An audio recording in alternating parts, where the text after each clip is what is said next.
جو فرض نمازیں ہم گنوا چکے ہیں ان کا کیا کفارہ ہے؟ جو فرض نمازیں ضائع ہو چکی ہیں لاپرواہی کی وجہ سے، سستی کی وجہ سے، نماز کی اہمیت کا اندازہ نہ ہونے کی وجہ سے، اب ان کا کفارہ کیا ہے؟ محترم ناظرین کرام، رسول مکرم صلی اللہ علیہ وسلم کا فرمان ہے، صحیح حدیث ہے، التوبہ تو تجب ما قبلہا، توبہ اپنے پچھلے سارے کے سارے گناہوں کو مٹا کے رکھ دیتی ہے۔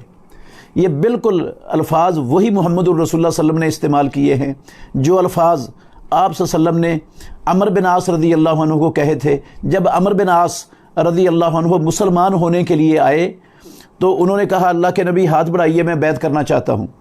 تو آپ نے ہاتھ بڑھایا، عمرو بن عاص رضی اللہ عنہ نے اپنا ہاتھ پیچھے کر لیا اور رسول اللہ صلی اللہ علیہ وسلم نے فرمایا عمرو یہ کیا؟ تو عمرو کہتے ہیں اللہ کے نبی ایک شرط لگانا چاہتا ہوں، میرے جو پہلے گناہ ہوئے ہیں ان کا کیا بنے گا؟ تو آپ صلی اللہ علیہ وسلم نے فرمایا اما علمتا یا عمرو ان الاسلام یجب ما قبلہا، عمر آپ کو معلوم نہیں کہ اسلام اپنے پچھلے سارے گناہوں کو مٹا کے رکھ دیتا ہے؟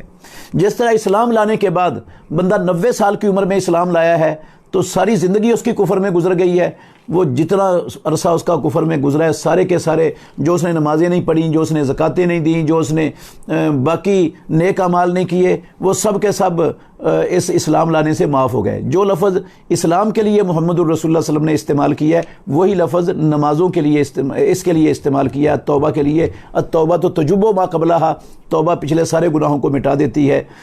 اب اس بندے کو یاد ہی نہیں ہے اس زندگی میں اس نے کتنی نمازیں چھوڑی ہیں، کب سے وہ بالغ ہے اور کب سے وہ غفلت کی زندگی بسر کر رہا تھا۔ اب سمجھ آئی ہے تو آئندہ سے نمازوں کی پابندی شروع کر دے، پچھلی انشاءاللہ الرحمن پروردگار معاف فرما دیں گے۔